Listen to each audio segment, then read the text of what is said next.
अगर आप एक अकाउंटेंट है, अकाउंटिंग जॉब के लिए प्रिपेयर कर रहे हैं या day to day accounting work कर रहे हैं, तो ये वीडियो आपके लिए काफी इंपॉर्टेंट होने वाला है। इसमें हम डिस्कस करेंगे 25 tally prime interview questions. Video को शुरू से लेकर अंत तक जरूर देखें। अगर वीडियो अच्छा लगता है तो लाइक कीजिए और कमेंट कीजिए कि नेक्स्ट वीडियो आपको कौन से टॉपिक में चाहिए। अगर अभी तक आपने हमारे चैनल को सब्सक्राइब नहीं किया है तो सब्सक्राइब कीजिए और बेल आइकन को प्रेस कीजिए सबसे पहले वीडियो पाने के लिए। तो हम स्टार्ट करते हैं 25 टैली प्राइम इंटरव्यू क्वेश्चन से। थोड़ा एडवांस भी है, बेसिक भी है, कॉम्बिनेशन है। तो हम स्टार्ट करते हैं। सबसे पहले क्वेश्चन पूछा जा रहा है, show me balance sheet for the year 1920। जैसे सपोज कीजिए टैली प्राइम का ये डेटा मेरा लिया गया है। अब आपसे इंटरव्यूअर पूछता है, आप मुझे बताइए बैलेंस शीट 1920 का। आप सिंपली बैलेंस शीट खोलते हो और उसे दे देते हो। तो वो बोलता है ये तो 30 नवंबर 2021 का है एज ऑन। तो आपको क्या करना होता है, पीरियड चेंज करना होता है। आपको सिंपली यहाँ पर A19 लिखना है और M20 लिखना है। तो आप देख सकते हैं 31 मार्च 2020 तक का जो भी बैलेंस शीट है वो यहाँ पर रिफ्लेक्ट होगा। ठीक है। नेक्स्ट क्वेश्चन पूछा जाता है, show me net profit percentage in profit and loss account for the year 1920। अगर प्रॉफिट एंड लॉस अकाउंट में नेट प्रॉफिट परसेंटेज निकालना है तो कैसे निकालेंगे। तो सबसे पहले हम जाएंगे पीएल में। यहाँ आप देख सकते हैं पी प्रेस कर रही हूं मैं। पी प्रेस करने के बाद मैं पीरियड वही ले लेती हूँ आपका A19 M20। ठीक है। और उसके बाद हम कॉन्फ़िगर में जाते हैं। कॉन्फ़िगर में हम जाएंगे, F12 प्रेस करेंगे। यहाँ पर एक ऑप्शन आता है शो परसेंटेज का, उसको हम सिंपली यस करते हैं और कंट्रोल A प्रेस करते हैं। तो देखिए यहाँ पर जो है प्रॉफिट परसेंटेज भी दिखा रहा है, यहाँ पर परसेंटेज रिफ्लेक्ट हो रहा है। अब नेक्स्ट क्वेश्चन है, how to compare 2 year balance sheet. 2 साल का बैलेंस शीट मुझे कंपेयर करना है, मुझे दिखाना है टैली प्राइम में कैसे कर सकते हैं। तो सिंपली हम बी प्रेस करेंगे, बैलेंस शीट में जाएंगे। यहाँ पर देखिए एक ऑप्शन आ रहा है न्यू कॉलम का, सी के नीचे एक डैश है, तो we will press alt C. Alt C जैसे ही प्रेस करते हैं तो आपको कॉलुमिनर ऑप्शन मिल रहा है, एक नया कॉलम ऐड करने का ऑप्शन मिल रहा है। पहले तो मैं इसको पीरियड को चेंज करूंगी, आप बाहर चेंज करोगे तो बेटर रहेगा। यहाँ A19 हम कर देते हैं और M20। फिर हम बैलेंस शीट में जाते हैं, न्यू कॉलम में जाते हैं। यहाँ पर देखिए मैं एक और कॉलम ऐड करना चाहती हूँ। 1920 का डेटा है, मुझे 1819 से कंपेयर करना है। तो यहाँ पर सिंपली मैं 18 और 19 जो है डेट दे देती हूँ। देखिए अब हमारा डेटा जो है कंपैरिजन मोड में आ गया है। ये एज ऑन 31 मार्च 19 का डेटा है, ये एज ऑन 31 मार्च 20 का डेटा है। तो ये हम लोग को बहुत यूजफुल है अगर आप day to day accounting work करते हैं तो।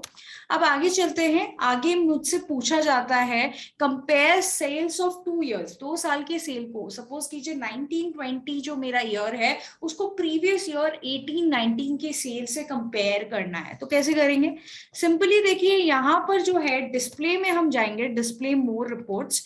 यहाँ पर एनालिसिस एंड वेरिफिकेशन बहुत अच्छा ऑप्शन है ऑडिटर्स लोग के लिए। तो यहाँ हम जाते हैं बी प्रेस करके, यहाँ पर हम डेटा एनालिसिस में जाते हैं। डेटा एनालिसिस में जाने के बाद एनालिटिकल प्रोसीजर में जाते हैं। तो इसमें आ जाता है आपको क्या कंपेयर करना है। कंपैरिजन में को ग्रुप का करना है, सेल्स का करना है, कंपेयर विद ग्रुप सेल्स आपको सिलेक्ट करना है। यहाँ पर मैंने 1920 और 1819 जो है पीरियड दे दिया है। अब सिंपली कंट्रोल A करते हैं। कंट्रोल A करने के बाद यहाँ पर आप देख सकते हो कंपैरिजन आ रहा है कि आपका सेल्स कितना था 1920 में और एज कंपेयर टू 1819 क्या वेरिएंस आया है, वो डिटेल यहाँ पर शो कर रहा है। तो ये मेथड है रिपोर्टिंग का। अब नेक्स्ट हम चलते हैं, tell me opening balance of Bell Bath Gallery. Bell Bath Gallery का मुझे ओपनिंग बैलेंस बताना है। तो सिंपली मैं उसके लेजर में जाती हूँ और आपको पता ही होगा कि अगर मुझे लेजर में जाना है तो सिंपली मुझे डिस्प्ले में जाना होगा, अकाउंट्स बुक में जाना होगा और लेजर में जाना होगा। लेजर में जाके मैं इसका बैलेंस देखती हूँ। यहाँ पर आप देख सकते हो मार्च 20 और 31 मार्च 20 आ रहा है, तो मुझे 1920 करना पड़ेगा। तो A19 M20 हम सिंपली एंटर करते हैं और यहाँ पर आप देख सकते हैं ओपनिंग बैलेंस क्रेडिट में आ रहा है 504। तो ऐसे हम रिफ्लेक्ट कर सकते हैं, बता सकते हैं कि ओपनिंग बैलेंस किसी पर्टिकुलर लेजर का क्या है। Tell me number of credit note issued during the year. अगर आपको कोई बोले कि कितना क्रेडिट नोट आपने इशू किया है ड्यूरिंग द पीरियड में, आप एक फिगर बताओ, तो आपको सिंपली कहाँ जाना है, आपको डिस्प्ले में जाना है। डिस्प्ले में जाके आपको स्टेटमेंट ऑफ अकाउंट्स में जाना है और स्टैटिस्टिक्स में जाना है। तो DSS जो है वो शॉर्टकट है, DSS। तो यहाँ पर आप देख सकते हो, यहाँ क्रेडिट नोट कुछ भी रिफ्लेक्ट नहीं कर रहा है एज रिलेट्स टू 1920, तो सिंपली जीरो है हमारा। तो इसमें स्टैटिस्टिक बताता है कि कॉन्ट्रा एंट्री आपने कितना मारा है, credit note, debit note, delivery note कितना है, तो यहाँ पर आप जाके इन्फॉर्म कर सकते हो। नेक्स्ट क्या है, नेक्स्ट है शो नेगेटिव स्टॉक बैलेंस। देखिए नेगेटिव स्टॉक बैलेंस बुक्स में नहीं होना चाहिए। ऐसा तो नहीं है कि आपने परचेज ही नहीं करा और आप सेल कर दिया, ऐसा होना नहीं चाहिए कि आप सेल की एंट्री मार रहे हो, आपने परचेज की एंट्री नहीं मारी, तो वो आपको देखना है। तो आप सिंपली कहाँ जाओगे, डिस्प्ले में जाओगे, डी में, उसके बाद एक्सेप्शनल रिपोर्ट में जाओगे, एक्स में, फिर आप जाओगे नेगेटिव स्टॉक में, एन में। तो देख सकते हो कितना सारा नेगेटिव स्टॉक है, तो इसका रिपोर्ट जो है आपको देना है। तो ये है DXN, that is negative stock. अगर आपको देखना है तो DXN। अब हम आगे चलते हैं। Show me 0 to 90 days, 91 to 180 days creditors due, मतलब क्रेडिटर की एजिंग करनी है। तो हम कैसे क्रेडिटर की एजिंग कर सकते हैं, देखते हैं। सबसे पहले हम जाएंगे डिस्प्ले में, डिस्प्ले में जाएंगे, फिर हम जाएंगे स्टेटमेंट ऑफ अकाउंट्स में, फिर आउटस्टैंडिंग में जाएंगे, तो DSO, फिर यहाँ पर पेबल्स में जाएंगे क्योंकि हमको क्रेडिटर्स का चेक करना है। तो यहाँ पर देखिए एजिंग तो दिख रहा नहीं है, एजिंग के लिए हमको जाना होगा एजिंग मेथड F6 में। तो F6 हम प्रेस करेंगे, यहाँ पर एजिंग बाय बिल डेट करेंगे और यहाँ पर आपको मेंशन करना होगा, जैसे मैंने मेंशन किया 0 to 90, 90 to 180, 180 to 0, ऐसे करके मैंने मेंशन किया है। तो यहाँ पर आप देख सकते हैं जो मेरा ड्यूज लिस्ट है यहाँ पर दिखा रहा है। तो इसके लिए इंपॉर्टेंट ये है कि बिल बाय बिल मेंटेन हो। बहुत सारे अकाउंटेंट ऐसे हैं जो बिल बाय बिल मेंटेन नहीं करते। जैसे अगर आप कोई परचेज बिल कर रहे हो तो न्यू रेफरेंस, और उसके अगेंस्ट में पेमेंट कर रहे हो तो अगेंस्ट रेफरेंस। यहाँ पर अगर आप देखें तो यहाँ पर न्यू रेफरेंस लिया गया है, ठीक है, बात तो सही है कि आपका न्यू रेफरेंस लिया है, प्लांट एंड मशीनरी परचेज हुआ है तो, लेकिन जब आप पेमेंट करोगे तो आपको अगेंस्ट रेफरेंस यूज करना है। तो ये ध्यान रखना है, तभी आपका बिल बाय बिल एंट्री हो पाएगा। ठीक है, तो आप कहाँ जाओगे, सिंपली एजिंग मेथड में जाओगे, एजिंग बाय बिल डेट, और यहाँ पर आपको डिटेल्स भरना है 0 to 90, 90 to 180, 180 to सपोज कीजिए 360, ऐसे करके आपको देना है। तो यहाँ पर आप दे सकते हो, आप देख सकते हो कि ड्यूज कितने दिन का है। अगर आपने सही से मेंटेन किया है बिल बाय बिल तो कोई इशू नहीं आएगा। इस क्लाइंट में प्रॉपर्ली शायद मेंटेन नहीं है, इसलिए यहाँ पर ग्रेटर देन 360 डेज दिखा रहा है ड्यूज, तो ये हमको देखना होगा। How to print confirmation of debtor. Auditor काफी टाइम आपको बोलता है कि आप डेटर से कंफर्मेशन मंगाइए। कंफर्मेशन का मतलब क्या होता है, कंफर्मेशन का मतलब होता है कि वो सामने वाला पार्टी अपना बैलेंस कंफर्म कर रहा है कि उसकी बुक्स में भी यही बैलेंस है जो आपकी बुक्स में है। तो आपको कैसे करना है प्रिंट, तो बेसिकली आपको जाना है डेटर्स के लेजर में, डेटर्स में बैलेंस शीट में मैं जाती हूँ, करंट एसेट्स में शिफ्ट एंटर करती हूँ और यहाँ पर डेटर्स में जाती हूँ। कोई भी एक डेटर्स में जाती हूँ, जैसे मैं इसमें जा रही हूँ, एंटर करके एकदम उसके लेजर में आ जाती हूँ। लेजर में जाने के बाद यहाँ पर मुझे कंट्रोल P करना है और यहाँ पर कॉन्फ़िगर में जाना है। यहाँ पर रिपोर्ट टाइप आप देख रहे हो, उसको एंटर प्रेस करके कंफर्मेशन ऑफ अकाउंट्स में जाना है, कंट्रोल A करना है। प्रीव्यू करोगे और ऑल्ट Z से आप जूम करोगे तो आपको पता चलेगा कंफर्मेशन ऑफ अकाउंट्स है। आपको यहाँ पर डेट चेंज करना है तो आपको सिंपली ऑल्ट F2 करके यहाँ पर आप डेट चेंज कर सकते हो, 1 अप्रैल 2019 से 20 कर सकते हो। और ये जो बैलेंस का है और कंट्रोल P करके प्रीव्यू करके आप देख सकते हो, कंफर्मेशन ले सकते हो। पहले आपको कॉन्फ़िगर करना होगा और यहाँ पर कंफर्मेशन ऑफ अकाउंट सिलेक्ट करना होगा रिपोर्ट टाइप में, फिर प्रीव्यू करके ऑल Z करके आप देख सकते हो यहाँ पर कंफर्मेशन ऑफ अकाउंट्स का आपको डिटेल्स आ जाएगा। तो ऐसे आप प्रिंट कर सकते हो कंफर्मेशन ऑफ अकाउंट्स, जो बहुत जरूरी होती है एट द ईयर एंड। अब आगे चलते हैं, export and mail one sale bill in PDF format. आपसे पूछा जा सकता है कि आप एक्सपोर्ट करो एक बिल को, सेल बिल को, तो आप सिंपली कहाँ जाओगे, DAS जो होता है, डी, मैं वापस बता रही हूँ, डिस्प्ले, अकाउंट्स बुक्स और आपका सेल्स का रजिस्टर, उसमें कोई भी आप सेल बिल में एक बार चले जाओ। जैसे मैं गई हूँ, यहाँ पर आपको एक्सपोर्ट करना है, तो एक्सपोर्ट के लिए आप कंट्रोल ई करोगे, ठीक है। कंट्रोल ई करने के बाद यहाँ पर देखिए कॉन्फ़िगर का ऑप्शन है, ये फाइल फॉर्मेट भी आप चेंज कर सकते हो, यहाँ तो PDF ही लिखा हुआ है, कॉन्फ़िगर का भी ऑप्शन है, और यहाँ पर फोल्डर का पाथ भी आप चेंज कर सकते हो कि आपको एक्सपोर्ट कहाँ करना है। जैसे मेरे को ये सपोज कीजिए किसी पर्टिकुलर फोल्डर में एक्सपोर्ट करना है, मैं एक बार बैक कर रही हूँ, इस फोल्डर में मेरे को एक्सपोर्ट करना है, तो सिंपली इसको मैं कॉपी करूंगी, कॉपी करने के बाद यहाँ पर एक्सपोर्ट टू में कंट्रोल V करके एंटर करूंगी, फिर कंट्रोल A करूंगी और यहाँ पर सेंड कर दूंगी। सेंड करने के बाद देखिए यहाँ पर आपका टैली प्रैक्टिकल में अकाउंटिंग वाउचर जो है ये वाला एक्सपोर्ट हो गया है। एक्सपोर्ट होने के बाद आपको सिंपली क्या करना है, सिंपली आपको मेल करना है, मेल यहाँ से करना है। तो आप कंट्रोल E से आपने एक्सपोर्ट करना सीखा। Show if there is any negative cash balance, जैसे नेगेटिव स्टॉक बैलेंस नहीं होना चाहिए, वैसे कैश बैलेंस भी नहीं होना चाहिए, आपके पास पैसा ही नहीं, आप पेमेंट कर रहे हो, ऐसा तो नहीं होना चाहिए। तो आप कैसे देख सकते हो, आपको सिंपली जाना होगा, मैं टैली में जा रही हूं, यहां पर आप एस्केप कर लो और यहां पर आपको जाना होगा गेटवे ऑफ टैली में, डिस्प्ले में जाने के बाद आपको जाना है एक्सेप्शनल रिपोर्ट एक्स में, उसके बाद नेगेटिव लेजर में जाना है।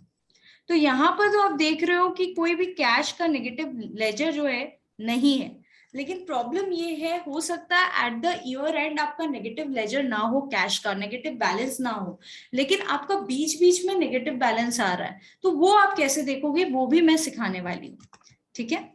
अब दूसरा है शो मी डेली कैश बैलेंस, बहुत इंपॉर्टेंट है कि डेली बेसिस पे आप कैश बैलेंस चेक करो कि आपका नेगेटिव ना आ रहा हो। एक तो 10,000 से ज्यादा पेमेंट नहीं होना चाहिए एक पर्टिकुलर पार्टी को पर्टिकुलर दिन में as per income tax act, और आपका नेगेटिव कैश नहीं होना चाहिए। तो वो कैसे आप करोगे चेक, तो आप सबसे पहले डिस्प्ले में जाओगे, यहाँ पे अकाउंट्स बुक्स ए में जाओगे, यहाँ पे कैश या बैंक बुक में आपको जाना है, कैश या बैंक बुक में कैश में आप जाओगे और यहाँ पर आप चेंज व्यू करोगे, कंट्रोल एच से चेंज व्यू में डेली करोगे। अब देखिए आपका डेली कैश बैलेंस दिखा रहा है, जहां पर आपका रेड हाईलाइटेड है मतलब नेगेटिव है, आपको ठीक करना पड़ेगा। आपने पेमेंट कैसे कर दिया, आपके पास पैसा ही नहीं था, तो आपका हो सकता है एट द ईयर एंड आपका पॉजिटिव बैलेंस आ रहा है, लेकिन कहीं कहीं बीच बीच में आपका नेगेटिव बैलेंस आ रहा है, तो वो आपको प्रॉपरली चेक करना होगा। अब आगे चलते हैं, टेल मी B2B सेल्स, B2B सेल्स मेरा कितना हो रहा है, अगर आपको देखना है तो आप कहाँ जाओगे, आप सबसे पहले डिस्प्ले में जाओगे, यहाँ पर आप जाओगे GST रिपोर्ट में, और यहाँ पर आप किस में जाओगे, GSTR1 DOG, तो DOG में हम जाएंगे। DOG में जाने के बाद मैं यहाँ पर आपको दिखा सकती हूँ, यहाँ पर B2B सेल्स जो है वो आ रहा है, आपको पूरा पीरियड का देखना है तो Alt F2 करके A19 M20 कर सकते हैं, लेकिन यहाँ एक प्रॉब्लम है, यहाँ पर मिसमैच आ रहा है, तो आपको पहले तो मिसमैच जो है वो दूर करना होगा। आप मेरा मिसमैच में वीडियो देख सकते हो कि कैसे मिसमैच मैम हटाया जाता है, तो मिसमैच दूर करना होगा, और यहाँ पर आपका B2B सेल्स जो है टैक्सेबल अमाउंट, टैक्स अमाउंट दिखाएगा, ठीक है। अब आगे चलते हैं, HSN वाइज समरी, आप यहाँ पर देख सकते हो, यहाँ पर HSN वाइज समरी आ रही है, ये कहाँ आ रहा है, DOG में, GSTR1 में आपका HSN वाइज समरी भी यहाँ पर रिफ्लेक्ट करेगा कि किस HSN में आपने कितना सेल किया है। अब आगे चलते हैं, आगे क्या क्वेश्चन पूछा जा रहा है देखते हैं। शो मी ई वेबल डिटेल्स, 15 नंबर क्वेश्चन में है कि हम ई वेबल डिटेल्स जो है वो कैसे देखें। तो अगर आप ई वेबल में जाना चाहते हो तो सिंपली DO फिर आपका W, DOW में आप जाओगे, ठीक है, W में आप जाओगे तो आपको यहाँ पर ई वेबल डिटेल दिखेगा। अगर कोई ई वेबल आपने इशू करी है तो आपको दिखेगा, नहीं तो आपका मिसमैच में आएगा। अनसर्टेन ट्रांजैक्शन मतलब आपने कुछ गलती करी है, तो ये जो डेटा है इसमें काफी कुछ गलती की गई है, इसलिए ये रिपोर्टिंग प्रॉपर नहीं आ रही है। तो यहाँ पर आपका ई वेबल डिटेल्स जो है वो रिफ्लेक्ट करेगा। ठीक है, अब हम आगे चलते हैं। Show me sales register. तो सेल्स रजिस्टर तो आपको पता ही है, आपको डिस्प्ले में जाना है, फिर आपको जाना है अकाउंट्स बुक में, फिर आपको जाना है सेल्स रजिस्टर DAS। तो DAS में आप जैसे जाओगे आपको सेल्स रजिस्टर में मिल जाएगा आपको सेल्स रजिस्टर। आप यहाँ पर एंटर करके ऑल्ट F2 करके पीरियड जो है वो चेंज कर सकते हो। आप देख सकते हो कितना सारा सेल्स की एंट्री जो है ड्यूरिंग द पीरियड आपकी हुई भी है। ठीक है, अब नेक्स्ट क्या क्वेश्चन है, शो मी परचेज रजिस्टर। तो सिंपली आप कहाँ जाएंगे, DAP मतलब डिस्प्ले में जाएंगे, अकाउंट बुक्स में जाएंगे, फिर आप जाएंगे परचेज रजिस्टर में। तो यहाँ आप देख सकते हैं एंटर मार के ऑल्ट F2 करके A19 M20 करके आप डेट जो पीरियड है वो चेंज करके अपना पूरा टोटल पीरियड का देख सकते हैं कितना परचेजेस हुआ है। अब आगे चलते हैं, यूज ऑफ कॉमन लेजर। ये काफी जनों से पूछा जाता है लेकिन कोई भी आंसर सही से नहीं दे पाते। देखिए यहाँ पर आप देखोगे सेल की एक एंट्री में मैं जाती हूँ, DAS में जाती हूँ मैं, यहाँ पर कोई भी एंट्री में, यहाँ पर आप देख सकते हैं सेल्स लेजर यहाँ पर रिफ्लेक्ट कर रहा है। ठीक है, जैसे मैं F12 करके यहाँ पर select common ledger account for item allocation को नो करती हूँ, जैसे ही मैं नो करती हूँ कंट्रोल ए करती हूँ, ये गायब हो जाता है। तो ये जाता कहाँ है, तो ये क्या करता है कि स्पेसिफिकली यहाँ पर आता है आपका, कंट्रोल ए करते हैं, एंटर करके आगे चलते हैं। यहाँ पर देखिए हर एक स्टॉक आइटम के अगेंस्ट में आप एक लेजर यूज कर सकते हो। अगर आप कॉमन लेजर को डिसेबल करते हो ना, तो आप जो है हर एक स्टॉक आइटम के अगेंस्ट में एक लेजर यूज कर सकते हो सेल्स का। जैसे सपोज कीजिए 5 आइटम है, पांचों का रेट अलग है, पांचों का आइटम का रेट अलग है, और पांचों के लिए मुझे अलग अलग लेजर सिलेक्ट करना है सेल्स का। तो मुझे कॉमन लेजर को डिसेबल करना पड़ेगा। कॉमन लेजर को जैसे ही मैं डिसेबल करूंगी तो मुझे हर एक स्टॉक आइटम के अगेंस्ट में एक सेल वाउचर सिलेक्ट करने का ऑप्शन आएगा, सेल्स लेजर सिलेक्ट करने का ऑप्शन आएगा। ये कब काम आता है, जब आपको डिफरेंट रेट्स है आपके जो भी बिल में, और आपको एक अलग अलग लेजर यूज करना है ताकि आप पीएल में sales at the rate 18, sales at the rate 12, sales at the rate 5 ऐसे डिस्क्लोज कर सको। ओके, नाउ नेक्स्ट है how to print 3 copies in tally.